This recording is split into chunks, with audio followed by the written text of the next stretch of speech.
niya sa Kitasenyo Station. Ay, ang pagkakataon ko na, tulog ang baby ko. Kaya, ito ako, emote-emote, konti.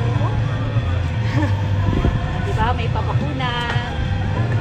Ito yung ating outfit for today na kasi, ano na tayo, rubber shoes na tayo. Kasi nga mahirap, magtutulak-tulak ko tayo kay baby. Yan, may katikat ba tayo dito. Habang inaantay ko yung kadate ko, may darating na yun dyan. Ito, text muna natin. Oh!